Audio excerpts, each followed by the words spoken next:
2 వారాల గ్యాప్తో మనం ఇవాళ కంపేరిటివ్ పాలిటిక్స్ కోర్సును చివరి దశలో కంప్లీట్ చేస్తున్నాము. అయితే మన సిలబస్లో ఉన్న టాపిక్స్ అన్నీ ఇందులో వివరంగా కవర్ చేయడానికి వీలు కాదు. కానీ అందులో ఏమేమి టాపిక్స్ ఉంటాయి, ఏమేమి టాపిక్స్ మనము ఈ క్లాస్లో ఆన్లైన్ క్లాస్లో చదువుకున్నా కూడా ఏమేమి క్లాసులు అందులో కవర్ చేయగలము.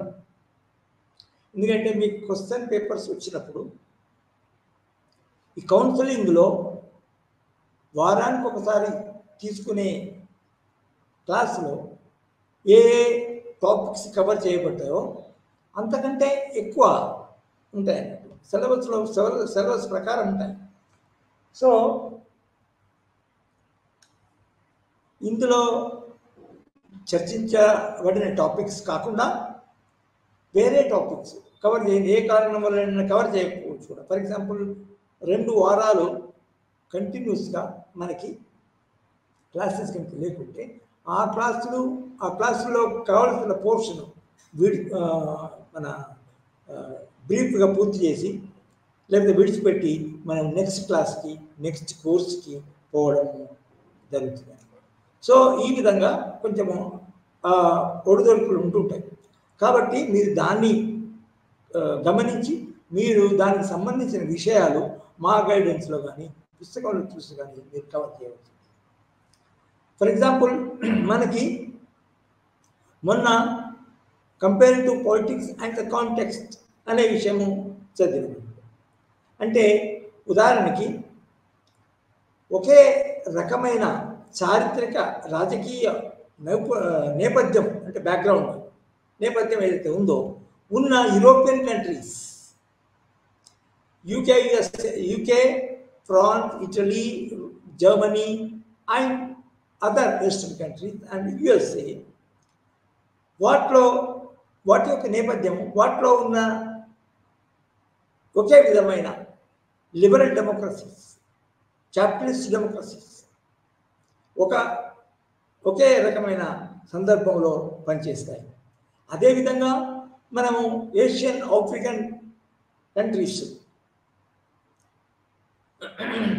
ఏవైతే ఉన్నాయో Asia, Africa and Latin America ఈ కంట్రీస్ నిజానికి వాటి యొక్క నేపథ్యం ఏంటంటే అది కలోనియల్ మన ఈ వెస్ట్రన్ యూరోపియన్ కంట్రీస్ వివిధ సామ్రాజ్య దేశాల కింద అవి పరిపాలించబడినవి.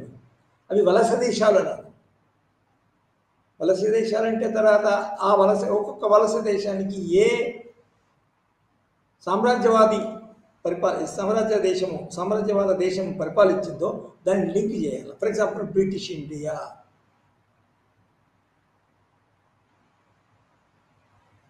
ఆఫ్రికా ఉందనుకోండి, ఆఫ్రికా నైజీరియా ఉంది, తర్వాత సోమాలియా ఉంది. ఫర్ ఎగ్జాంపుల్ బ్రిటిష్ సోమాలియా అంటే ఏంటంటే మనము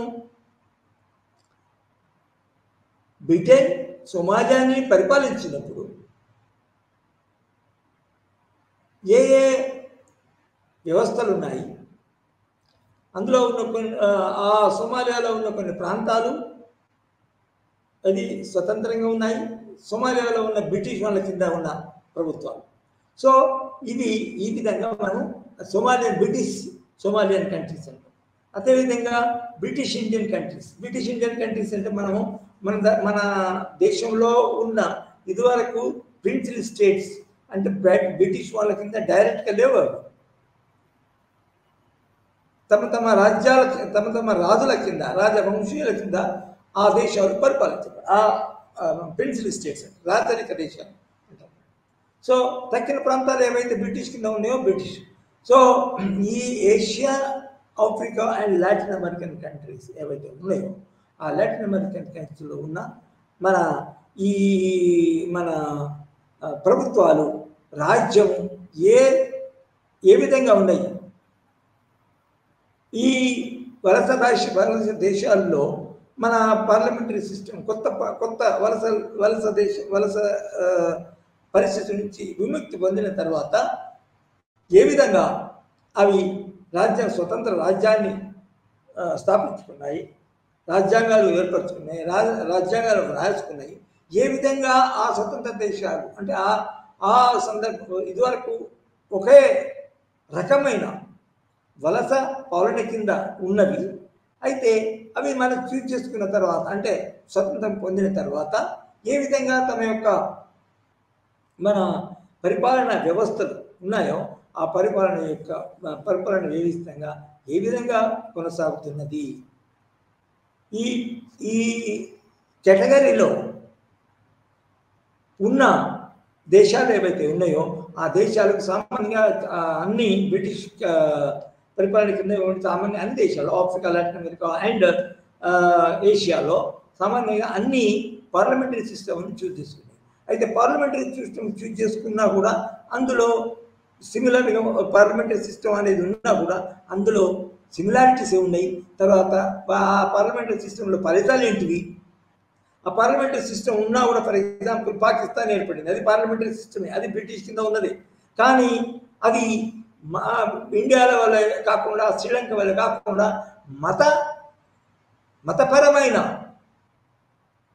సిద్ధాంతాన్ని పాటిస్తూ మతపరమైన మత ఆధారిత మన ఇది ఐడియాలజీని అనుసరిస్తూ పరిపాలించబడుతుంది. అది రాజ్యాంగం, అది పార్లమెంటరీ సిస్టమ్ ఉంటుంది. కానీ దాని సిద్ధాంతం వేరే ఉంటుంది. సో ఇవన్నిటికీ చారిత్రకంగా రాజకీయంగా బ్యాక్గ్రౌండ్ ఒకటిగా ఉన్నా కూడా మళ్ళా వాళ్ళని పరిపాలన స్వతంత్రం వచ్చిన తర్వాత స్వపరిపాలన ఏర్పరచుకున్న తర్వాత స్వయం పరిపాలన చేసుకునే సావరిన్ స్టేట్స్ అయిన తర్వాత కూడా కొన్ని సిమిలారిటీస్ ఉంటాయి, కొన్ని భేదాలు ఉంటాయి. ఆ భేదాలు ఏంటి, అది మన ఐడియాలజికల్గా వచ్చి ప్రత్యేకంగా ఈ కొన్ని దేశాల్లో మిక్స్డ్ ఎకానమీ సోషలిస్ట్ కంట్రీస్ మనది అనుకుందాం. తర్వాత మిక్స్డ్ ఎకానమీ ఉంటుంది, పార్లమెంటరీ సిస్టమ్ ఉంటుంది, కానీ అసలు మత సిద్ధాంతం అనేది చాలా ముఖ్యమైనదిగా ఉంటుంది. పాకిస్తాన్ తర్వాత బంగ్లాదేశ్ తర్వాత శ్రీలంక కాకుండా శ్రీలంక నిజానికి మన దేశం లెక్కనే మన ఒక రకమైన లౌకిక సిద్ధాంతం ఉంది. బౌద్ధ మతం ఉన్నా కూడా శ్రీనలీసు యొక్క మతం ఆచారాలు ఉన్నా కూడా అది దానికి మత ఆధారిత దేశం కాదు. సో ఈ విధంగా తర్వాత ఏషియన్ కంట్రీసు, మన యూరోపియన్ కంట్రీసు, తర్వాత యూరోపియన్ కంట్రీస్ అండి అమెరికా ఒక దిక్కు, దాని తర్వాత మన developing countries Asia, Africa, Latin countries ఒక దిక్కు. తర్వాత ఇంకొక ముఖ్యమైన కేటగిరీ, ఒక కొత్త కేటగిరీ, చారిత్రకంగా కొత్తవే అంటే 1900 నుంచి 20th సెంచరీ నుంచి స్టార్ట్ అయినది. ఫర్ ఎగ్జాంపుల్ కమ్యూనిస్ట్ కంట్రీస్, ఏ విధంగా మొత్తం ప్రపంచం మీద మన ఇది అక్టోబర్ రివల్యూషన్ అది రష్యాలో ఏర్పడిన తర్వాత అక్కడ సోవియట్ యూనియన్ అనే కొత్త సోవియట్ సోషలిస్ట్ రిపబ్లిక్స్ ఏర్పడిన తర్వాత అక్టోబర్ 17 నుంచి అక్కడ సోషలిస్ట్ పరిపాలన. అందులో పొలిటికల్ సిస్టమ్ ఇటు మన ఈ క్యాపిటలిస్ట్ యూరోపియన్ దేశాల అమెరికా దేశాల్లో వల్ల కాకుండా ఇక్కడ సోషలిస్టు పరిపాలన ఉంటుంది, సోషలిస్ట్ స్టేట్ ఉంటుంది, సోషలిస్ట్ పొలిటికల్ సిస్టమ్ ఉంటుంది. ఏది ఈ విధంగా ఈ మన సోషలిజం అనే సిద్ధాంతం యొక్క బ్యాక్గ్రౌండ్లో, సిద్ధాంతం యొక్క మన కాంటెక్స్ట్ సందర్భంలో ఏర్పాటైన దేశాలు అన్నీ, ఆ దేశాలన్నింటిలో ఒకే రకమైన వ్యవస్థలు ఉంటాయి. సో ఈ విధంగా మనము ఐడియాలజికల్ కాంటెక్స్ట్ తర్వాత చారిత్రక రాజకీయ నేపథ్యం గురించి మనం నేర్చుకున్నాము. తర్వాత అందులో ఒకే రకమైన పాలనా విధానాలు, పార్లమెంటరీ సిస్టమ్ కానీ పార్లమెంటరీ డెమోక్రసీ కానీ ప్రెసిడెన్షియల్ డెమోక్రసీ ఉన్నా కూడా కొంత వైవిధ్యము, కొంత డిఫరెన్స్ ఏ విధంగా ఉంటాయి అని మనము చదువుకున్నాం. సో ఇవాళ మనము ఈ యాక్చువల్గా ఇంకా లోపలికి కొంచెము ఒక్కొక్క దేశము ఒక్కొక్క కేటగిరీ కింద మనము ఏ విధంగా పరిపాలన సాగింది అనేది మనము కొంచెం మన లోపలికి పోయి చదవచ్చు. ఒకే కేటగిరీ అంటే ఫర్ ఎగ్జాంపుల్ మనము European countries, European and USA Europe మరి అమెరికా దేశాలలో ఉన్న ప్రజాస్వామ్యాలు నిజంగా చాలా మందికి తెలుసు, అవి అన్ని డెమోక్రసీ సిస్టంలో ఉంటాయి. పార్లమెంటరీ సిస్టమ్ కానీ ప్రెసిడెన్షియల్ సిస్టమ్ కానీ ఉంటాయి. ఫ్రాన్స్లో ప్రెసిడెంట్ సిస్టమ్ మరి పార్లమెంటరీ సిస్టమ్ కలిపి ఉంటుంది. తర్వాత మన అమెరికాలో ప్రెసిడెన్షియల్ సిస్టమ్ ఉంటుంది, అక్కడ సెపరేషన్ ఆఫ్ పవర్స్ అని పూర్తిగా ఇంప్లిమెంట్ చేస్తారు. యూకేలో పార్లమెంటరీ సిస్టమ్ ఉంటుంది. అదేవిధంగా జర్మనీలో ప్రెసిడెన్షియల్ మన చైర్మన్ సామాన్యంగా ప్రెసిడెన్షియల్ సిస్టమ్ ఉంటుంది అక్కడ. ఫ్రాన్స్లో చెప్పానే, తర్వాత జర్మనీ, ఇటలీ, తర్వాత ఇట్లా ఈ అవి కాకుండా మనము నిజానికి ప్రతి కేటగిరీలో ఉన్న రాజ్యాలలో అడ్వాన్స్డ్ డెవలప్డ్ కంట్రీస్, క్యాపిటలిస్ట్ కంట్రీస్లో పరిపాలనా వ్యవస్థ, తర్వాత వ్యవస్థలు ఎట్లా ఉన్నాయని చదవాలి నిజానికి. తర్వాత సోవియట్స్ మన సోషలిస్టు స్టేట్ సోషలిస్ట్ పార్టీస్ ఉన్న కంట్రీస్లో ఉన్న వ్యవస్థలు ఎట్లా ఉన్నాయి అది చదవాల్సి ఉంటుంది. తర్వాత మన వలస బ్యాక్గ్రౌండ్, చారిత్రకంగా చారిత్రకంగా మరియు రాజకీయంగా వలస పాలనలో ఉన్న African, Latin American and Asian కంట్రీస్లో ఉన్న పాలన విధానం ఎట్లా ఉన్నాయి, మధ్య రిజల్ట్ ఎట్లా ఉంది, ఏ విధంగా కొన్ని దేశాలు నష్టపోయినాయి, చాలా వెనుకబడి ఉన్నాయి, డెవలప్మెంట్ కాలేదు. For example Asia, Latin America and African colonial countries వలస దేశాలు కనుక చూసుకుంటే కొన్ని దేశాలు, ఆఫ్రికాలో ఉన్న దేశాలు పూర్తిగా మన ఇంకా ట్రైబల్ సంస్కృతి, ట్రైబల్ చరిత్ర అక్కడ ఉన్నాయి. తర్వాత అంతర్ యుద్ధాలు, ఒక ట్రైబ్ మధ్యన ఇంకొక ట్రైబ్ మధ్యన బాగా యుద్ధాలు జరుగుతాయి. తర్వాత అప్పుడు మిలిటరీ రూల్స్ ఉంటాయి. అంతేకాకుండా ఇంకొక విధమైన ఏషియన్ కంట్రీలకు అమెరికా అది వలస పాలన ఉన్న బ్రిటిష్ వాళ్ళ కింద ఉన్నా కూడా అది ఒక ఇస్లాం మత ఆధారిత రాష్ట్రంగా ఐడియాలజీ చేసుకుని ఆధారం చేసుకుని అవి దానికి తమ యొక్క చరిత్రను, తన యొక్క మన పాలన కొనసాగించినప్పుడు అక్కడ రిజల్ట్స్ ఏమున్నాయి, అమెరికాలో, ఇండియాలో ఎట్లా ఉంది అనేది. ఇప్పుడు ఫర్ ఎగ్జాంపుల్ ఇండియా పాకిస్తాన్ కనుక పోల్చుకుంటే నిజాన్ని ఈ ఏషియాలో ఉంటే అది కూడా బ్రిటిష్ కింద. కానీ మనము ఆఫ్రికా, మన ఇండియా, తర్వాత పాకిస్తాన్ ఏర్పడిన తర్వాత అక్కడ మత ఆధారిత సిద్ధాంతంపై రాజ్యాలు ఏర్పడి మత ఆధారిత పొలిటికల్ సిస్టమ్ ఏర్పడిన తర్వాత అసలు దానికి అక్కడ అభివృద్ధి, ఇక్కడ అభివృద్ధి, అక్కడ ప్రజా సంక్షేమము, తర్వాత ప్రజల యొక్క సంక్షేమం, తర్వాత అక్కడ స్థిరత్వం, ఇక్కడ స్థిరత్వం, ఈ విషయాలు చాలా భేదాలు ఉన్నాయి. అంటే దాని అర్థం ఏంటి, ఒక శాస్త్రీయ మన అనాలిసిస్ కనుక చేస్తే మత ఆధారిత సిద్ధాంతాలు అయితే నిజానికి సుస్థిరత ఉండదు, అది పాకిస్తాన్లో జరిగిన విధంగా అని మనము నిజంగా తేల్చుకోవచ్చు, నిర్ణయానికి రావచ్చు. మనది secular state, Sri Lanka secular state, తర్వాత ఆఫ్రికా, మన ఆస్ట్రేలియా సెక్యులర్ స్టేట్.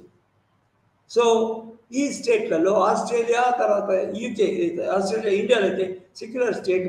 దీనివల్ల నిజానికి ప్రోగ్రెస్ ఎక్కువ ఉంటుందా?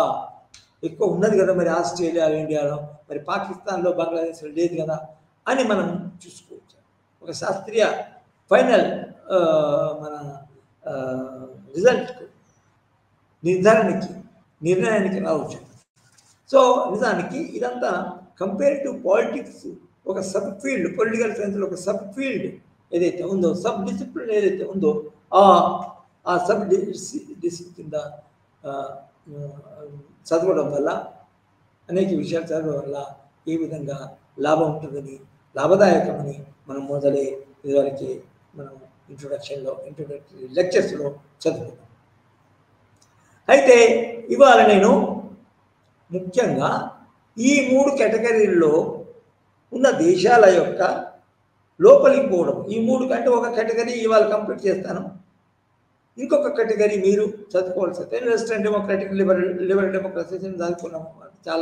చాలా రోజుల కింద అక్కడ పరిపాలనా విధానం ఎట్లా ఉండే, అక్కడ లిబరల్ డెమోక్రసీ, తర్వాత capitalist liberal democracy, capitalist democracy, దానికి ఒక రకమైన ఒకే విధంగా ఉంటాయి, ఒకే దేశంలో ఉంటాయని. లిబరల్ డెమోక్రసీ అంటున్నాం పొలిటికల్ సైడు, తర్వాత లిబరల్ మన ఎకనామిక్ డెమోక్రసీ, క్యాపిటలిస్ట్ డెమోక్రసీ అనేది ఎకనామిక్ సైడ్ ఆ దేశాల్లో యుఎస్ఏ మరి ఈస్టర్న్ యూరోపియన్ కంట్రీస్. అవి చాలా మటుకు మనకు తెలుసు. క్యాపిటలిస్ట్ డెమోక్రసీ, బూర్జువా డెమోక్రసీ అని మార్క్సిస్టులు అంటారు, లిబరల్ డెమోక్రసీ అన్న వాళ్ళు వేరే విధంగా పిలుస్తారు, రెండు ఒకటే. సో అది మనం అక్కడెక్కడ పరిపాలన ఏ విధంగా జరుగుతుందని మనకి తెలుసు. అదేవిధంగా మనకి మన దేశము, తర్వాత శ్రీలంక, తర్వాత Pakistan, Asia, Africa, Latin America ఈ దేశాలన్నీ ఒక మన ఆర్థిక రాజకీయ వలస నేపథ్యం కలిగి ఉన్నాయి. అయితే అక్కడ కూడా పరిపాలన ఏ విధంగా జరుగుతుంది? కొన్ని దేశాలు శ్రీలంక, తర్వాత ఇండియా మన పార్లమెంటరీ సిస్టమ్ను కలిగి ఉన్నాయి. దాని తర్వాత మన బంగ్లాదేశ్, తర్వాత మన ఏంటిది పాకిస్తాను, దాని తర్వాత ఇతర మిడిల్ ఈస్టర్న్ కంట్రీస్, దుబాయ్, తర్వాత మన middle east countries, Muslim countries, ఏ విధంగా మత ఆధారిత దేశాలు ఏ విధంగా ఉన్నాయి అనేది కూడా మనం చాలా మట్టికి తెలుసుకొని ఉన్నాము. అయితే అది మనం వీలైతే ఈ ఉన్న కాలంలో అది పూర్తి చేస్తాము. కానీ ఇవాళ మాత్రము ఒక కర్తరకమైన ఒక 70-80 సంవత్సరాల కింద ప్రారంభం చేయబడి, 70-80 సంవత్సరాలు అంటే నిజానికి 70-80 సంవత్సరాలు కాదు, ఈ మనం చెప్పబోయే కేటగిరీ అంటే socialist state, socialist political system, socialist party system అనే ఒక కేటగిరీ అనేది 1917లో ఏ విధంగా స్టార్ట్ అయిందో ఆ కేటగిరీలో ఉన్న దేశాలన్నింటిలో ఏ విధంగా ఒకటికొకటి కంపేర్ చేయగలవచ్చు. ఒకే విధంగా ఒకే సిద్ధాంతాన్ని పరిపాలించినాయి. తర్వాత ఆ సిద్ధాంతాన్ని అనుసరించి ఒకే పరిపాలనా విధానాన్ని అవి మన చేపట్టినాయి అని ఎన్నుకున్నాయి, మరి చేపట్టినాయి అని చెప్పవచ్చు. సో ఆ కేటగిరీకి సంబంధించిన వివరాలు మనం కంపేర్ టు పొలిటికల్ సిస్టమ్ యొక్క ఆబ్జెక్టివ్స్, తర్వాత స్వభావం ఏంటి, తర్వాత లాభ కంపేర్ టు పాలిటిక్స్ ఎట్లా ఉంటుంది ఆ దేశాల్లో అనేది మనం ఇవాళ వివరాల్లోకి వెళ్తాం. అయితే ఈ దాన్ని మన పుస్తకంలో చెప్పినట్టు, తర్వాత మేము కూడా ఇదివరకు స్టూడెంట్స్ చెప్పిన విధంగా అక్కడ ఈ దేశాలలో, ఈ కేటగిరీ దేశాల్లో ఫస్ట్ ఏంటంటే సోషలిస్ట్ విప్లవ సిద్ధాంతాలను అనుసరించి వాళ్ళు పాలిటిక్స్, రాజకీయాలు స్టార్ట్ చేశారు, పార్టీని స్టార్ట్ చేశారు, మూమెంట్ వివిధ రంగాల్లో మూమెంట్స్ స్టార్ట్ చేసి ఆ పార్టీలకు ఫ్రంట్ ఆర్గనైజేషన్గా అవి మన వివిధ రంగాల్లో ఉన్న పౌరుల యొక్క ప్రెషర్ స్టార్ట్ చేశారు. సో ఆ కేటగిరీ ఏంటంటే సోషలిస్ట్ స్టేటు లేకపోతే సోషలిస్ట్ డెమోక్రసీ అని వచ్చింది. ఎందుకంటే సోషలిస్ట్ డెమోక్రసీనే అంటారు. క్యాపిటలిజం, లిబరల్ డెమోక్రసీ, తర్వాత ఇండివిజువలిస్ట్ డెమోక్రసీ, క్యాపిటలిస్ట్ కంట్రీస్లో వాళ్ళని ఏమంటారంటే బూర్జువా డెమోక్రసీ అని క్రిటిసైజ్ చేస్తారు. అది అంటే క్యాపిటలిజం అనేది అక్కడ డామినేట్ చేయబడుతుంది. తర్వాత క్యాపిటలిస్టులకే, తర్వాత ఆస్తి ఉన్న వాళ్ళకి అక్కడ డెమోక్రసీ ఉంటుంది, కాబట్టి క్యాపిటలిస్ట్ డెమోక్రసీ అంటారు. సో ఇప్పుడు మనం కవర్ చేసేది డీప్గా వివరంలోకి పోయేది ఏంటంటే socialist democracy, socialist state, socialist party system, socialist ownership of the means of production, socialist ownership of the means of production. మొత్తం సోషలిజం అనేది మనము ముందు పెడితే అన్నీ వస్తాయి. Socialist state, first socialist ideology, Marxism, Leninism, socialist democracy, not capitalist democracy, socialist democracy, తర్వాత socialist స్టేటు, తర్వాత socialist ownership of the property. ఎందుకంటే మార్క్సిస్ట్ సిద్ధాంతం ప్రకారం నిజానికి మన ఒక సమాజము ఆ సమాజంలో ఉన్న economic organisation, means of production ఎవరి చేతిలో ఉంటుందో వాళ్ళే రాజకీయంగా ముందంజ ఉంటారు, వాళ్ళే రాజకీయంగా ఆధిపత్యం చెలాయిస్తుంటారు, వాళ్ళకు అనుగుణంగానే చట్టాలు చేయబడతాయి. తర్వాత వాళ్ళకు అనుగుణంగానే మన పరిపాలన, మిలిటరీ ఫైనాన్షియల్ పరిపాలన కానీ, తర్వాత మన రెవెన్యూ అడ్మినిస్ట్రేషన్ కానీ, దాని తర్వాత సామాజిక పరిపాలన, సామాజిక సంక్షేమ కార్యక్రమాలు కానీ, తర్వాత మిలిటరీ కార్యక్రమాలు కానీ, మిలిటరీ చట్టాలు కానీ ఈ క్యాపిటలిస్ట్ వర్గానికి అనుగుణంగా ఉంటాయి అని వాళ్ళ యొక్క సిద్ధాంతం. సో ఆ తర్వాత క్యాపిటలిస్ట్ సిస్టంలో, క్యాపిటలిస్ట్ డెమోక్రసీలో కూడా, అక్కడ కూడా డెమోక్రసీ ఉంటుంది, కానీ క్యాపిటలిస్ట్ డెమోక్రసీలో డెమోక్రసీ అనేది నిజానికి ఎంత డబ్బు, ఎంత సంపద ఎక్కువ ఉంటుందో అంత సంపదకు సమానంగా, సంపదకు సమాంతరంగా ఆ వర్గానికి, ఆ వర్గంలో ఉన్న వ్యక్తులకి నిజానికి మన స్వతంత్రము, తర్వాత డెమోక్రసీ, స్వేచ్ఛ, హక్కులు అనేవి నిజానికి ఉంటాయి నిజం వాస్తవంలో. సో ఈ కేటగిరీలో ముఖ్యంగా మనం ఏం చదవాలంటే ఈ సిద్ధాంతాన్ని, మార్క్సిస్ట్ సోషలిస్ట్ సిద్ధాంతాన్ని ఏ ఏ రాజ్యాలు అవలంబించి విప్లవాలు తీసుకొచ్చి స్వతంత్రం పొందినాయో అవి వాటిని మనం ఇవాళ కవర్ చేస్తాం. అవి ముఖ్యంగా మనం అందులో ఆ కేటగిరీలో ఉన్న దేశాలు ఏంటివో గమనిస్తాం. అవి ముఖ్యంగా అంటే క్రోనాలజికల్ పోతాం, ఆల్ఫాబెటికల్ కాకుండా క్రోనాలజికల్. ఏ దేశంలో ముందుగా సోషలిస్ట్ విప్లవం వచ్చింది? రష్యా. మరియు దాని తర్వాత దాని పక్కనే ఉన్న చైనా, మళ్ళా 1948. క్యూబా, QUBA, ఇది ఒక లాటిన్ అమెరికన్ కంట్రీ, ఒక లాటిన్ అమెరికాను దక్షిణ అమెరికా కూడా అంటారు. ఉత్తర అమెరికాని ఏమంటారు? ఎక్కడ ఉత్తర అమెరికా, కెనడా మరియు యునైటెడ్ స్టేట్స్, న్యూజిలాండ్ని మనం ఉత్తర అమెరికా అంటాం. దక్షిణ అమెరికాని ఏమంటారు? లాటిన్ అమెరికన్ కంట్రీస్ అన్ని కలిసి దక్షిణ అమెరికా అంటారు. ఆ కంట్రీస్ ఏంటిది? మెక్సికో, బ్రెజిల్, తర్వాత కొలంబియా, దాని తర్వాత ఇప్పుడు మనం ఏమనుకున్నాం మన క్యూబా. కానీ మొదటి ఫేజ్లో వచ్చిన విప్లవ దేశాలు కేటగిరీలో వచ్చే ఫేజ్లో వచ్చే సక్సెస్ఫుల్ రివల్యూషన్స్ ఏమైనాయంటే China, Cuba, Vietnam, Cambodia, Korea అంటే నార్త్ కొరియా. సౌత్ కొరియాలో వేరే సిస్టమ్, నార్త్ కొరియాలో మాత్రం కమ్యూనిస్ట్ సిస్టమ్. కానీ ఏ విధంగా దాంట్లో మన ఇప్పుడు ఏ విధంగా సోషలిజంకి వ్యతిరేకంగా నిజానికి రాజరికము, తర్వాత రాజరికానికి కానీ అన్యాయం అనేది అని ఉంటుంది. ఫర్ ఎగ్జాంపుల్ నార్త్ కొరియా, తర్వాత ఇవాళ ఈరోజు ఒక చూసుకుంటే సోషలిస్ట్, ఒకనాటి సోషలిస్ట్ కంట్రీ అయినా కూడా రష్యాలో నిజానికి వన్ మ్యాన్ సిస్టమ్ ఉంది, వన్ పార్టీ సిస్టమ్ కాదు, వన్ మ్యాన్ సిస్టమ్ ఉంది. తర్వాత చైనాలో వన్ మ్యాన్ రూల్ కూడా ఉంది. కానీ అవి విప్లవం తెచ్చుకున్నప్పుడు మాత్రం మన సోవియట్ యూనియన్ కానీ, తర్వాత చైనా కానీ, క్యూబా కానీ, దాని తర్వాత కొరియా కానీ, వియత్నాం కానీ, కంబోడియా కానీ, ఇవి విప్లవం తెచ్చుకున్నప్పుడు అంటే ఇదివరకు ఉన్న భూస్వామ్య మన రాజరిక పరిపాలన నుంచి స్వతంత్రం పొందిన తర్వాత మాత్రం అవి మన సోషలిస్ట్ సిద్ధాంతాన్ని పాటించినాయి. సోషలిస్ట్ రాజకీయాల మన గైడెన్స్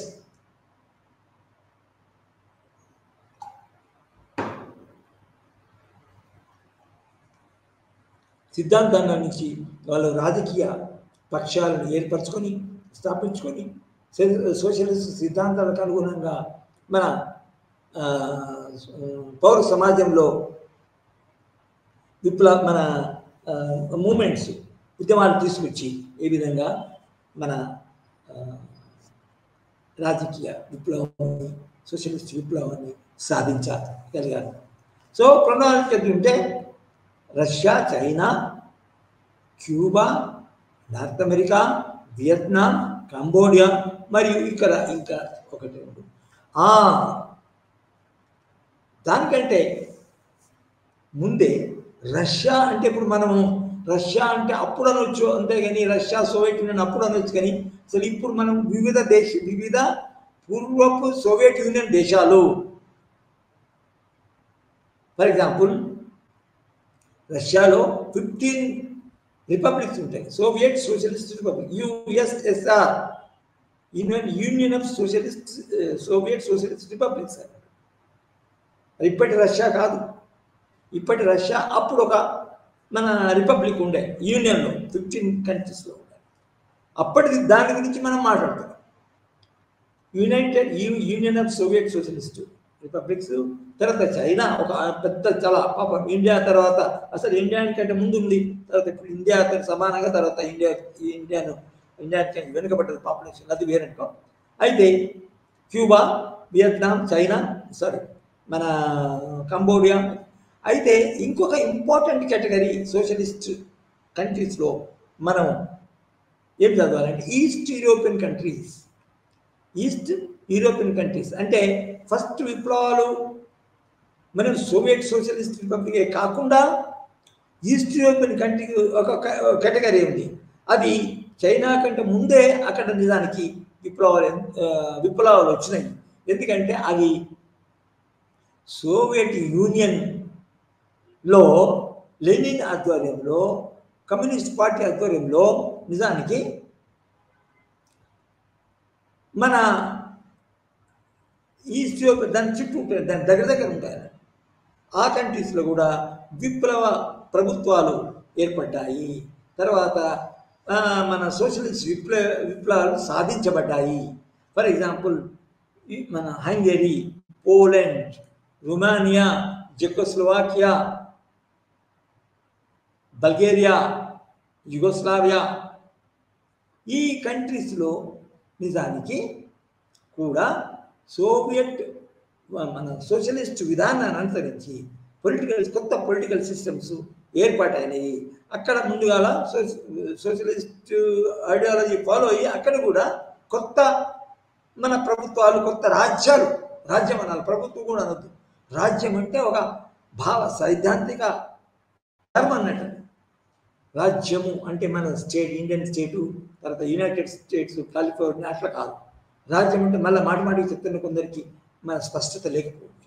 ద స్టేట్ అంటే పొలిటికల్ అండ్ ఐడియాలజికల్ స్టేట్ గురించి మనం మాట్లాడాం. The Indian state, the state in USA, the state in America is different, is ideological term. ఇప్పుడు మనం కన్ఫ్యూజ్ కాకూడదు. The state in India is the Indian state is different from the states in India, that is Andhra Pradesh, Telangana, Maharashtra. అది province గురించి మాట్లాడుతున్నారు, provincial బాగా.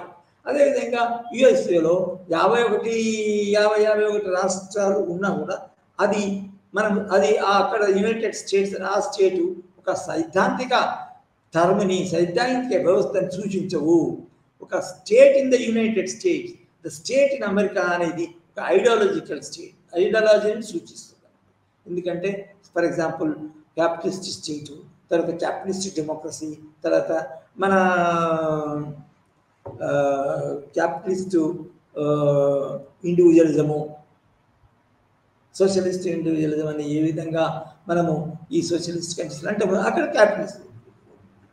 So ఈ విధంగా మన వీళ్ళు ఈ సోషలిస్టులు వాటిని క్రిటిసైజ్ చేస్తారు. సో ఇక్కడ థీమ్ ఏంటంటే socialist political system. Compare to పాలిటిక్స్లో మనం తీసుకున్న మెయిన్ థీమ్ ఈ వివిధ దేశాలలో, సోషలిస్ట్ దేశాలలో ఏ విధంగా పనిచేస్తున్నాయి. ముఖ్యంగా చెప్పాలంటే మనము అవి ఆర్థిక అభివృద్ధిని నిజానికి సాధించినని చెప్పుకోవచ్చు. అది సోవియట్ యూనియన్ కానీ 15 republics, union of Soviet socialist republics 1917లో అక్టోబర్ తర్వాత ఏర్పడి కమ్యూనిస్ట్ పార్టీ ఆధ్వర్యంలో 1924 లెనిన్ వరకు ఉన్నాయి. దాని తర్వాత స్టాలిన్ కూడా మనం స్టాలిన్ కింది కదా కొన్ని మార్పులతో చెప్పులతో వన్ పార్టీ సిస్టమ్ ఉంది, ఒకే రకమైన పొలిటికల్ సిస్టమ్ ఉంది. తర్వాత మన స్టాలిన్ కింద మనం 1940 తర్వాత కూడా 40 వరకు అక్కడ సోషలిస్ట్ దాని ఆధ్వర్యంలోనే ఈస్ట్ యూరోపియన్ కంట్రీస్, చిన్న చిన్న east European countries, Hungary, Poland, Czechoslovakia, Romania, Bulgaria, Yugoslavia, ఈ దేశాలు ఈ సోషలిస్ట్ సిస్టమ్ ప్రకారం ఉన్నాయి. తర్వాత మన చైనా ఏ విధంగా ఒక ఈ సోవియట్ యూనియన్, తర్వాత సోవియట్ యూనియన్ కింద ఈస్ట్ యూరోపియన్ కంట్రీస్ భిన్నంగా ఉన్న దేశాలు, ఉన్న దేశం ముఖ్యంగా వ్యవసాయ నేపథ్యం గల దేశం. వ్యవసాయం రంగము ఆర్థికంగా వ్యవసాయ రంగం మన వ్యవసాయ రంగమే ఆర్థికంగా ఎక్కువ భాగం కలిగి ఉండడం. ఆర్థికంగా చూస్తే ఇండస్ట్రీ ఎక్కువ డెవలప్ కాలేదు. అంటే ఆ విధంగా చూస్తే మన దేశంలో బ్రిటిష్ కాలంలో ఉన్నంత ఇండస్ట్రియల్ డెవలప్మెంట్ కూడా అక్కడ జరగలేదు. అది స్వతంత్రాన్ని ఏ విధంగా సంపాదించుకుంది అంటే 1911లో మంచు డైనాసిటీ ఇంకొక రూపం కూడా ఉంది. మంచు డైనాసిటీ వ్యతిరేకంగా విప్లవం సాగింది. అది సోషలిస్ట్ పార్టీ కింద, కమ్యూనిస్ట్ పార్టీ కింద కమ్యూనిస్ట్ విప్లవం కాదు, కానీ ఒక డూజా డెమోక్రాటిక్ రివల్యూషన్ అనుకోవచ్చు. అయితే మంచు డైనాసిటీకి వ్యతిరేకంగా మన విప్లవం మూమెంట్ జరిగింది. ఆ మూమెంట్ అయిన తర్వాత 1911లో అక్కడ మంచు డైనాసిటీ పడిపోయింది. పడిపోయిన తర్వాత అక్కడ నేషనలిస్ట్ గవర్నమెంట్ కుమింటాంగ్ అనే పార్టీ ఆధ్వర్యంలో అది మన పరిపాలన సాగింది. అంటే చైనీస్ రిపబ్లిక్ నేషనలిస్ట్ పార్టీ కింద. అయితే దాని కుమింటాంగ్ అని అంటారు. దాని తర్వాత దానికి లీడర్ అంటే శంకర్. అయితే శంకర్ షేక్ రిపబ్లికన్ గవర్నమెంట్ వచ్చిన తర్వాత కూడా, రాజరికం పడిపోయిన తర్వాత కూడా ఆ పార్టీ నేషనలిస్ట్ పార్టీ ఆ దేశంలో చైనాలో నిజానికి సామ్రాజ్యవాదుల యొక్క ఆధీనము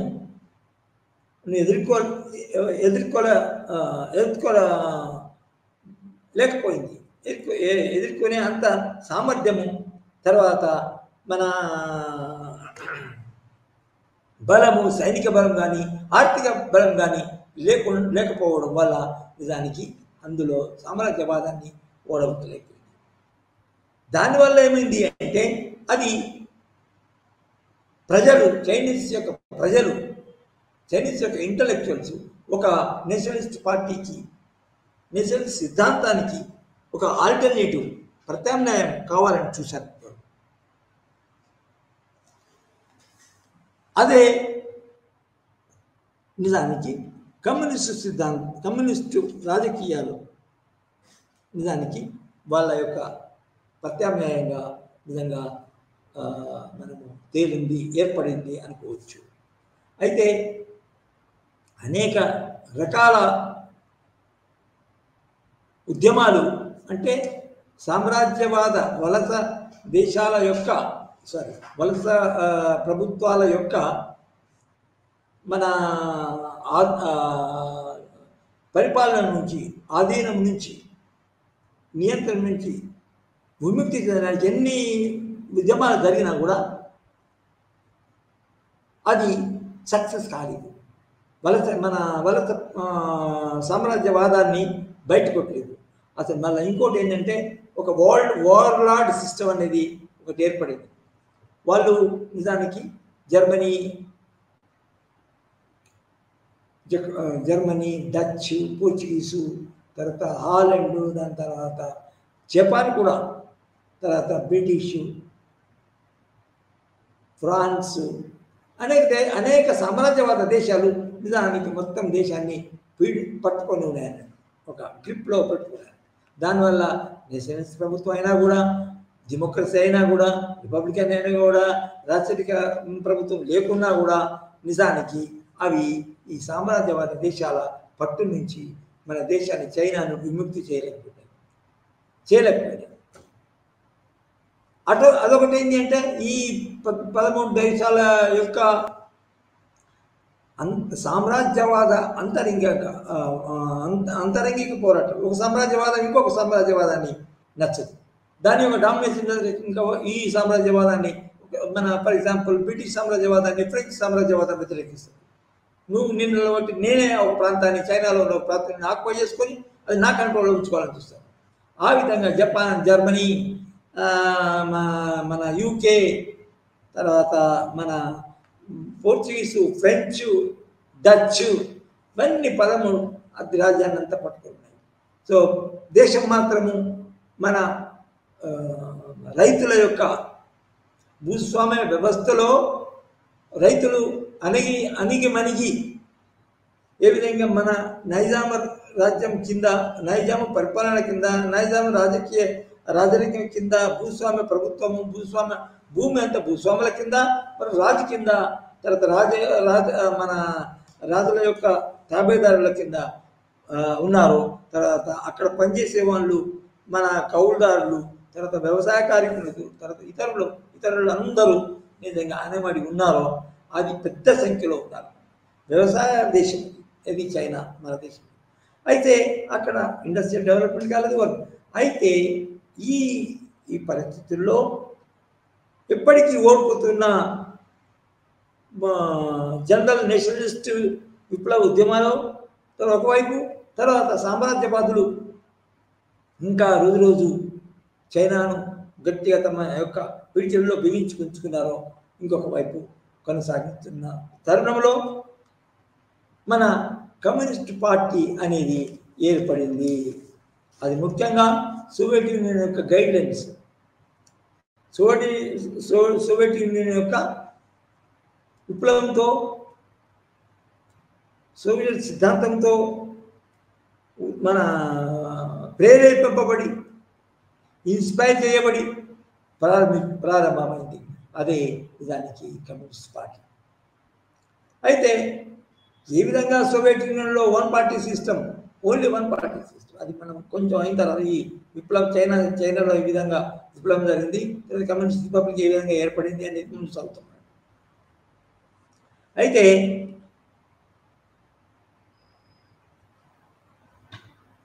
చైనాలో Nationalist party, Nationalist government, Republican government fail అయినప్పుడు దానికి కమ్యూనిస్ట్ పార్టీకి ఎక్కువ జనమంతా, ప్రజలంతా కమ్యూనిస్ట్ పార్టీ వైపు చూశారు. తర్వాత అదేవిధంగా మన కమ్యూనిస్ట్ పార్టీ ఏదైతుందో ఇదివరకే సోవియట్ యూనియన్లో వన్ పార్టీ సిస్టమ్ ఏర్పడి, తర్వాత ఏ విధంగా మన చాలా తక్కువ కాలంలో ఎకనామిక్ డెవలప్మెంట్ సాధించి నిజానికి నెక్స్ట్ క్యాపిటలిస్ట్ కంట్రీస్ చేరిందో అదేవిధంగా మన దేశం కూడా మన విప్లవం అది ఈ నేషనలిస్ట్ గవర్నమెంట్ కాకుండా సోవియట్ సిస్టమ్, మన కమ్యూనిస్ట్ సిస్టమ్ ఏర్పడుతుంది అనే ఏర్పడింది అనే ఆశయంతో దానికి ప్రజలందరూ ఈ మన కమ్యూనిస్ట్ పార్టీకి దోహదం చేయరు.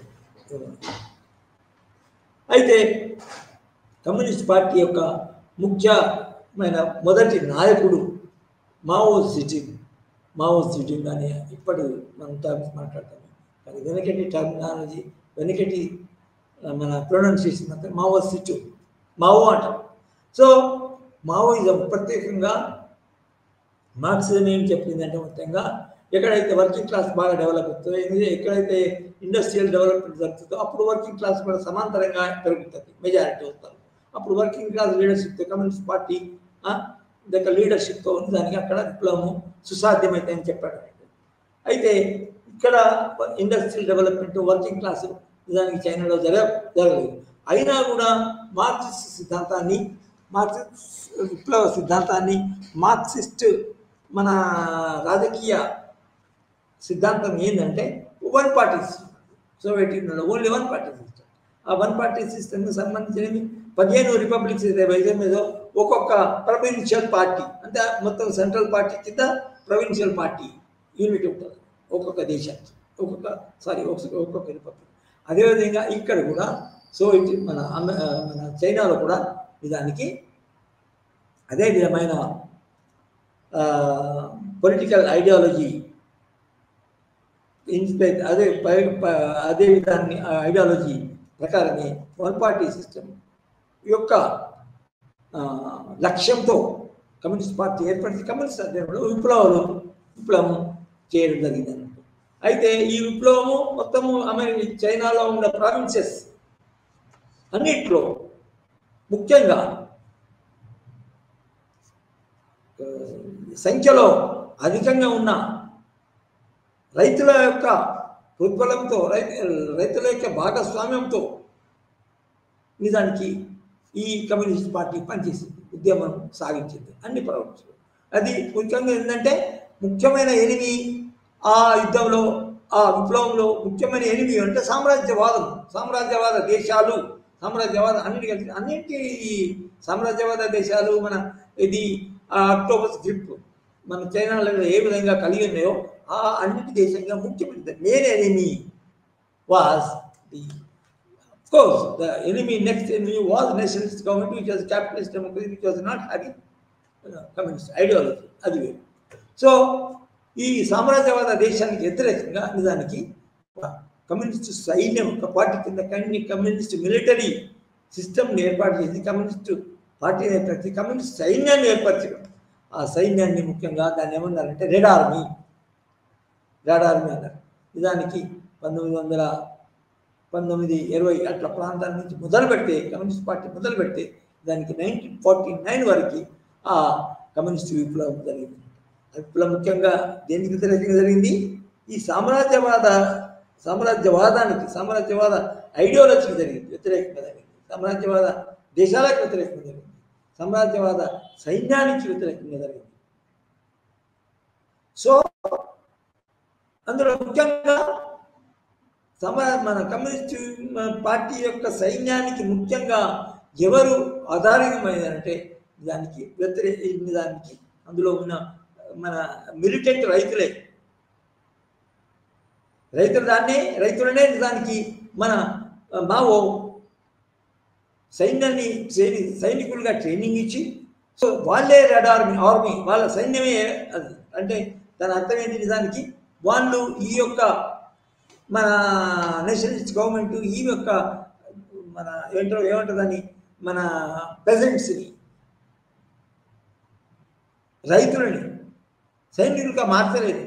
ఆ యొక్క ఉద్దేశమే లేదు వాళ్ళకి నేషనలిస్ట్ గవర్నమెంట్కి ఏది చైనాలో. సో దానివల్ల వాళ్ళు దానికి కమ్యూనిస్ట్ పార్టీకి వెనకబడ్డారు. కమ్యూనిస్టు విప్లవాన్ని కూడా ఎదుర్కొనలేకపోయింది. ఇంకా ఇటు సామ్రాజ్యవాదాన్ని వాళ్ళ యొక్క బాధ్యత ఉంది. జాతీయ ప్రభుత్వం కాబట్టి, జాతీయ రాజకీయాలు కాబట్టి సామ్రాజ్యవాద దేశాన్ని ఒక సావరీన్ మన సంపూర్ణమైన మన సార్వభౌమ దేశాన్ని ఏర్పరచుకోవడం వాళ్ళు కూడా ప్రయత్నం చేశారు. కానీ వాళ్ళ ఐడియాలజీ వాళ్ళ యొక్క మల్టీ పార్టీ సిస్టము తర్వాత దానికి మన దేశంలో ఉన్న చైనాలో ఉన్న వివిధ సమాజవాద దేశాలను ఎదుర్కొనలేకపోయింది. సో ఆ కారణంలో దానికి కమ్యూనిస్ట్ పార్టీ దేశం మొత్తం మీద తన పట్టును సాధించి తన యొక్క మన ప్రొలాంగ్డ్ రివల్యూషన్ మూమెంట్ నిజంగా కొనసాగించింది ఇప్పటి వరకు. అంటే 1949 అప్పుడు ఏమైంది మీకు తెలుసు కదా. నిజానికి అది ఆ కాలము మన communist party of China Mao ఆధ్వర్యంలో ముఖ్యంగా ప్రపంచం మొత్తంలో మన రెండవ ప్రపంచ యుద్ధము సాగిన కాలంలో చాలా మన ఇంటెన్సివ్గా అది మన దేశంలో చైనాలో కూడా విధంగా తమ యొక్క విప్లవోద్యమాన్ని సాగించింది. సెకండ్ వరల్డ్ వార్ ఎప్పుడు జరిగింది? 1945 to 1949. 80 ఏర్పడింది అక్టోబర్. అయితే ఈ చైనాలో జరిగిన ఏర్పడ్డ కమ్యూనిస్ట్ పార్టీ తర్వాత కమ్యూనిస్ట్ పార్టీ ఆధ్వర్యంలో జరిగిన కమ్యూనిస్ట్ విప్లవము, ముఖ్యంగా రైతుల భాగస్వామ్యంతో జరిగిన మన సైన్యం ఏదైతే ఉన్నదో ఈ కమ్యూనిస్ట్ విప్లవం 1949లో నిజానికి సక్సెస్ఫుల్ అయింది అన్నట్టు. అయితే రష్యా టైము అది నిజానికి ఫస్ట్ వరల్డ్ వార్, జారు వ్యతిరేక ఉద్యమములు కూడా అక్కడ కూడా జరిగిన రష్యాలో. ఆ సిచ్యువేషన్ని మంచి అవకాశంగా తీసుకొని జనరల్ ప్రజలు కూడా ప్రత్యేకంగా కమ్యూనిస్టులను వ్యతిరేకించలేరు. వాళ్ళు బోత్ జనరల్ విప్లవము, తర్వాత కమ్యూనిస్ట్ పార్టీ యొక్క జరిపిన విప్లవము, సాగించిన విప్లవము దానికి జాతి చక్రవర్తి వ్యతిరేకంగా ఉన్నారు. సో ఆ తరుణంలో, ఆ సందర్భంలో కమ్యూనిస్ట్ పార్టీ యొక్క ఆధిక్యత సాధించి, డామినేషన్ సాధించి, అక్కడ తన విప్లవాన్ని సాధించి కమ్యూనిస్ట్ పార్టీ రూల్ను ఏర్పాటు చేస్తుంది సోవియట్. అదేవిధంగా చైనాలో కూడా మన రెండవ ప్రపంచ యుద్ధ కాలంలో, తర్వాత రెండవ ప్రపంచ యుద్ధ కాలం ఏంటి? సామాన్యంగా అవి సామ్రాజ్యమైన దేశాల మధ్యనే. ఫర్ ఎగ్జాంపుల్ రెండవ ప్రపంచ యుద్ధం ఎవరి మధ్య జరిగింది? ఇటలీ సామ్రాజ్యవాద దేశం ప్రభుత్వము ఇటలీ సామ్రాజ్యవాద దేశము, తర్వాత జపాన్ సామ్రాజ్యవాద దేశము, జర్మన్ సామ్రాజ్యవాద దేశం. ఈ మూడు దేశాలు ఒకవైపు సామ్రాజ్యవాద దేశాలు, తర్వాత ఇంకొక వైపు UK, France and Italy. UK, France and Italy. ఈ దేశాలు మరియు తర్వాత వాళ్ళకి సహాయపడ్డ మిత్రమండలి మిత్ర మండలి, అది మిత్ర కూటమి ఏర్పరచుకున్న తర్వాత చేర్పరచుకునే టైంలో యుఎస్ఏ కూడా వచ్చి జాయిన్ అయ్యింది. అంటే దాని అర్థమైంది,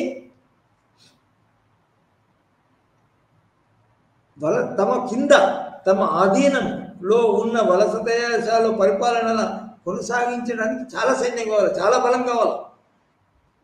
అది వాళ్ళు కంటిన్యూస్ కొనసాగించలేకపోయారు. వాళ్ళ వలస దేశాల యొక్క పాలన, వాళ్ళ ఉనికిని మనం కంటిన్యూ చేయలేకపోయినారు. ఎందుకు అంటే ఈ రెండవ ప్రపంచ యుద్ధంలో ముఖ్యంగా సామ్రాజ్యవాద దేశాల మధ్యనే, సామాన్యంగా రాయాలి కానీ అది నిజంగా ప్రపంచ యుద్ధం అంటే దానికి ఆ ప్రపంచ యుద్ధ లీడర్స్ ఎవరు? ముఖ్యమైన ఆర్థికంగా, తర్వాత సైనికంగా, తర్వాత ఇతర డిప్లొమాటిక్ పరంగా, ఇంటలెక్చువల్ పరంగా సామ్రాజ్యవాద దేశాలే. సో రెండవ ప్రపంచ యుద్ధం సామ్రాజ్యవాద దేశాల మధ్య జరిగింది. సో ఆ సామ్రాజ్యవాద దేశంలో ఒక సామ్రాజ్యవాదం ఇంకొక సామ్రాజ్యవాదంను జయించిన క్రమంలో దాని యొక్క ఫలితం ఏంటంటే వాళ్ళు వలస దేశాల్లో వాళ్ళ యొక్క బలాన్ని కంటిన్యూ చేయలేకపోయారు.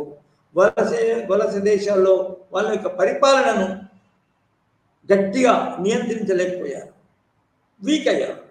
సో వీక్ అయిన దేశాల్లో సామాన్యంగా మన ఇండియాలో ఫర్ ఎగ్జాంపుల్ 1949లో క్విట్ ఇండియా ఉద్యమం వచ్చింది. ఇంకొక వైపు కమ్యూనిస్ట్ పార్టీ, తర్వాత సుభాష్ చంద్రబోస్ ఇంకొక వైపు నిజానికి బ్రిటిష్ ప్రభుత్వాన్ని వ్యతిరేకించారు. అదేవిధంగా ఆ గాంధీ, తర్వాత ఇతర మన కాంగ్రెస్ నాయకుల మధ్యన ఇంకొకరు కూడా ఈ సామ్రాజ్యవాద దేశాన్ని వ్యతిరేకించారు.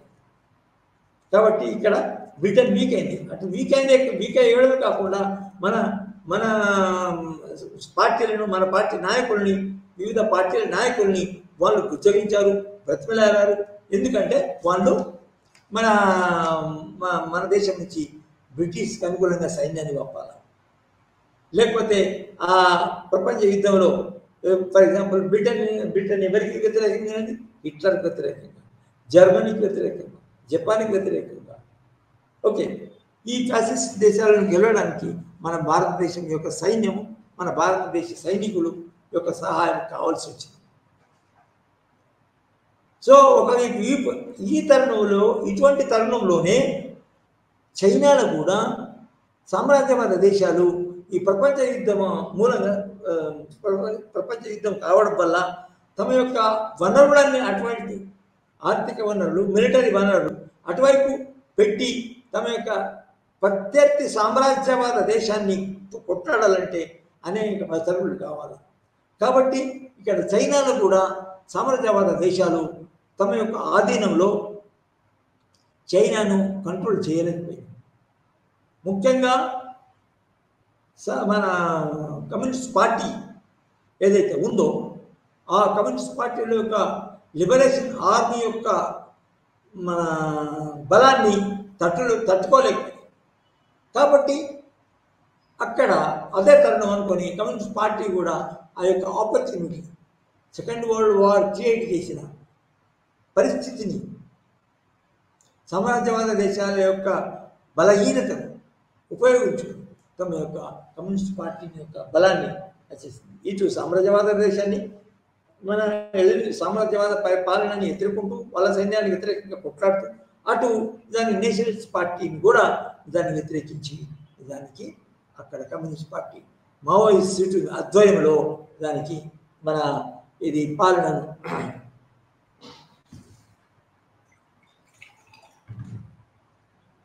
స్థాపించింది.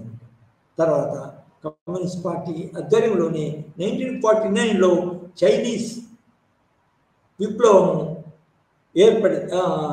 ఏర్పడి కమ్యూనిస్ట్ పార్టీ విప్లవాన్ని సోషలిస్ట్ విప్లవాన్ని సాధించగలిగింది. అంతేకాకుండా అటు సామ్రాజ్యవాద దేశాల యొక్క సైన్యాలను ఎదుర్కొని వాటిని ఓడించింది. ఇటు నేషనలిస్ట్ గవర్నమెంట్ యొక్క మన పార్టీని రాజకీయ నాయకులను కూడా ఓడించి 1949లో communist party of China republic అంటే చైనీస్ రిపబ్లిక్ సోషలిస్టిక్ చైనా ఏర్పాటు చేయబడింది.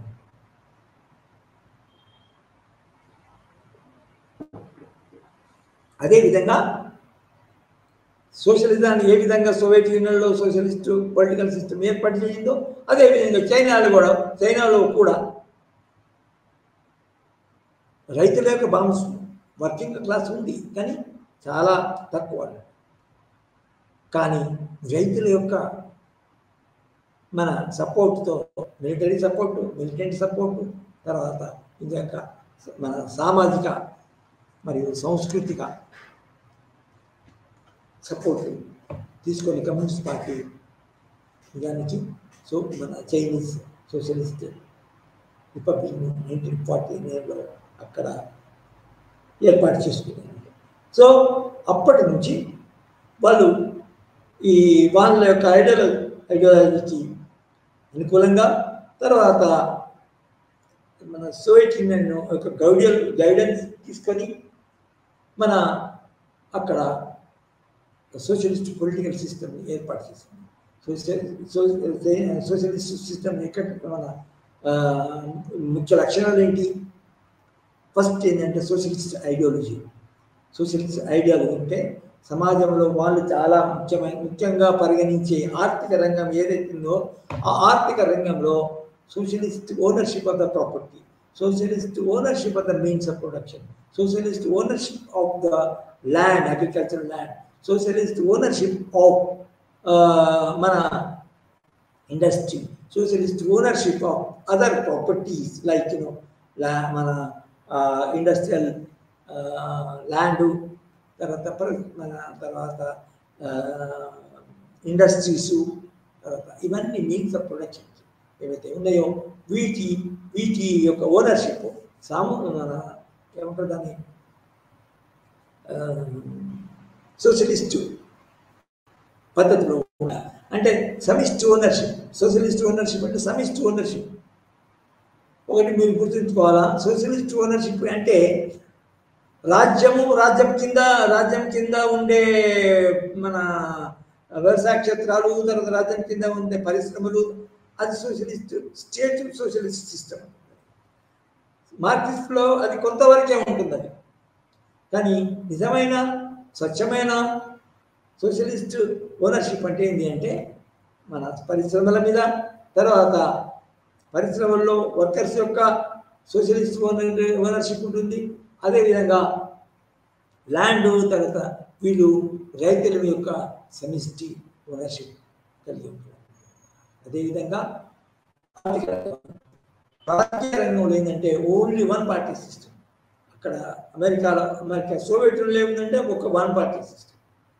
దాని కిందనే ప్రావిన్షియల్ రిపబ్లిక్ ఏదైతే కజకిస్తాన్, మన రష్యా, తర్వాత ఉజ్బెకిస్తాన్, తర్వాత వివిధ ముస్లిం, తర్వాత క్రిస్టియన్ రిపబ్లిక్స్ ఉన్నాయో ఒక్కొక్క రిపబ్లిక్కి ఒక్కొక్క పార్టీ, ఆ పార్టీ వన్ పార్టీ సిస్టమ్ పద్ధతిలోనే ఆ సెంట్రల్ పార్టీ కింద పనిచేస్తారు. అదేవిధంగా ఇక్కడ కూడా provinces provincial level parties would work under the communist leadership. అంటే మొదటి నుంచి చివరి వరకు కిందికి కింది వరకు వన్ పార్టీ సిస్టమే, socialist system, one party system పరిపాలిస్తుంది. రాజకీయ డెసిషన్స్ తర్వాత పరిపాలన కొనసాగుతుంది. దాన్ని వాళ్ళు ఏమన్నారంటే డెమోక్రాటిక్ సెంట్రలిజం. డెమోక్రాటిక్ సెంట్రలిజం అంటే ఏంటంటే సెంట్రలైజ్డ్ డెమోక్రసీ తర్వాత సెంట్రలైజేషన్ రెండు ఉంటాయి. మన డెమోక్రసీ ఎక్కడ అంటే ప్రతి ప్రావిన్స్, ప్రతి పౌరుడు భాగస్వామ్యంగా ఉండే మన స్వతంత్రం కలిగి ఉండి నిర్ణయాలు, విధానాలు రూపొందించబడతాయి. అంటే ఒక డెమోక్రాటిక్ సిస్టమ్ ద్వారా పాలసీలు రూపొందించబడతాయి. అంటే సైద్ధాంతపరంగా డెమోక్రసీ ఉంటుంది. అన్ని అన్ని అన్ని దిక్కుల నుంచి, అందరి ప్రజల నుంచి మన స్వేచ్ఛాపూరితమైన సలహాలు, తర్వాత డిమాండ్స్ తీసుకున్న తర్వాత ఈ వన్ పార్టీ సిస్టమ్ ఏదైతే ఉందో ఆ వన్ పార్టీ యొక్క మన ఒక రకమైన సెంట్రలైజ్డ్ ఆర్గనైజేషన్, అడ్మినిస్ట్రేషన్ జరుగుతుంది. దీనివల్ల ఏమన్నారు అంటే విధాన నిర్ణయాల్లో డెమోక్రసీ ఉంటుంది, విధాన అమలులో మాత్రము, విధాన పాలనలో మాత్రము దానికి డిక్టేటర్షిప్ ఉంటుంది. డెమోక్రాటిక్ సెంట్రలిజం ప్రకారంగా అక్కడ ఇది మన చైనాలో వన్ పార్టీ సిస్టమ్ ఏర్పడింది. అయితే దాని తర్వాత మావోయిస్టుకి తర్వాత ఇంకొకరు వచ్చారు, డెంగ్ సియావో పింగ్. దాని తర్వాత డెంగ్ సియావో పింగ్ తర్వాత జిన్పిన్ అనేవాళ్ళు వచ్చారు. అది one party Chinese one party సిస్టమే ఇది మనం ఇప్పుడు పరిశీలించవలసింది. అంటే అక్కడ పూర్తిగా వేరే మార్పులు చైనాలో వేరే మార్పులు వచ్చిన తర్వాత మన సోవియట్ యూనియన్లో విభజింపబడింది చూడండి. విభజింపబడిన తర్వాత మన రష్యా మన అనేక మార్పులకు మన లోబడి ఏ విధంగా వన్ మ్యాన్ డిక్టేటర్షిప్ పుతిన్ కింద వచ్చింది. ఇది ఏ విధంగా వన్ పార్టీ సిస్టమ్ ఉండడం వల్ల అంటే మన చైనాలో మరియు మన రష్యాలో మరియు చైనాలో మరియు మన కొరియాలో కూడా అతను ఉన్నాడు కదా మనోడు మన జంగ్, మన నార్త్ కొరియాలో మొత్తం వన్ పార్టీ డిక్టేటర్షిప్ అయిపోయింది. వన్ మ్యాన్ డిక్టేటర్షిప్ అయింది. వన్ పార్టీ పోయింది, వన్ మ్యాన్ డిక్టేటర్షిప్. ఈ డిక్టేటర్షిప్ ఎక్కుందంటే కొందరి యొక్క అనాలిసిస్ ప్రకారము నిజానికి ఒక రాజరిక పరిపాలన కంటే అద్భుతం ఉందని. సో మనం కంపేర్ చేసినప్పుడు ఈ మూడు దేశాల్లో కూడా కంపేర్ చేసినప్పుడు మనకి నిజానికి వన్ పార్టీ సిస్టమ్ అనేది తప్ప మన లిబరల్ డెమోక్రసీ కంట్రీస్లో ఉన్న మల్టీ పార్టీ సిస్టము కరెక్టా అనే ప్రశ్నలు వేసుకోవాల్సి వస్తుంది. అదే కరెక్ట్ కావాల్సి వచ్చిందా, అదే కరెక్ట్ అవుతుందా అనే విధంగా మనం ప్రశ్నలు వేసుకుంటే దానికి ఆన్సర్స్ ఎట్లా వస్తాయంటే నిజంగా వేరే రకంగా అయితే. నేను బాగా క్లోజ్గా మన హంగరీలో నుండి బాగా పరిశీలించి ఈ ఈస్ట్ యూరోపియన్ కంట్రీస్లో నిజానికి ఒక మన కమ్యూనిస్ట్ పార్టీ వ్యతిరేక కమ్యూనిస్ట్ సిద్ధాంతము, కమ్యూనిస్ట్ పార్టీ వన్ పార్టీ వ్యతిరేకంగా ఒక రకమైన మన రాజకీయ మరియు సంస్కరణ జరిగింది. అక్కడ ఒకమైన ఉద్యమాలు బయలుదేరినాయి. అక్కడ ఇప్పుడు నేను ముఖ్యంగా సొంతంగా అక్కడ ఉండి చదివింది, హంగేరీలో చెకోస్లోవేకియాలో ఉండి చదివింది ఏంటంటే అక్కడ లిబరల్ డెమోక్రాటిక్ సిస్టము, మన లిబరల్ మల్టీ పార్టీ సిస్టము, తర్వాత రిటర్న్ కాన్స్టిట్యూషన్. ఏది ఇవన్నీ ఎట్లా మల్టీ పార్టీ సిస్టమ్ ఏ విధంగా ఉండాలా, స్వతంత్రం ఏ విధంగా, లిబరల్ డెమోక్రసీ ఏ విధంగా ఉండాలా, క్యాపిటలిజమా తర్వాత సోషలిజమా అది వేరు, కానీ రాజకీయ పరంగా మాత్రం ఎటువంటి వ్యవస్థ ఉండాలా అనేది ప్రత్యేకంగా ఈ ఈస్ట్ యూరోపియన్ కంట్రీస్, సోవియట్ యూనియన్లో కూడా. కానీ కొంతవరకు ఈ Soviet Union, former Soviet Union, రష్యాలో అది ఈ లిబరల్ డెమోక్రసీ మల్టీపార్టీ సిస్టమ్ ఏర్పాటు చేయడంలో వాళ్ళు వెనుకబడ్డారు. కానీ ఈ east European countries, eastern Europe ఇవి ముఖ్యంగా Hungary, Poland, Germany, east Germany, Czechoslovakia, తర్వాత రొమేనియా, బల్గేరియా, ఈ కంట్రీస్లో నిజానికి మల్టీ పార్టీ సిస్టమ్ ఏర్పడింది. సో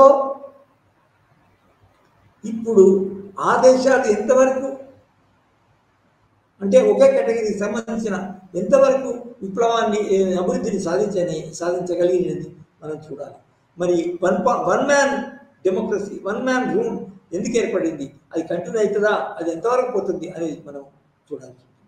అదేవిధంగా మనము క్యూబా, తర్వాత వియత్నాం, తర్వాత కంబోడియా మరియు ఉత్తర కొరియాలో ఏర్పాటైన కమ్యూనిస్ట్ పార్టీస్ ఏ విధంగా వర్క్ చేస్తున్నాయి, వాటి యొక్క ఫలితాలు ఏంటి అనేది కూడా మనం ఈ కంపేరిటివ్ పాలిటిక్స్లో చదవాల్సి ఉంటుంది. సో ఇంతవరకు ఇంకొక దాంట్లో మనం చెప్పవచ్చు.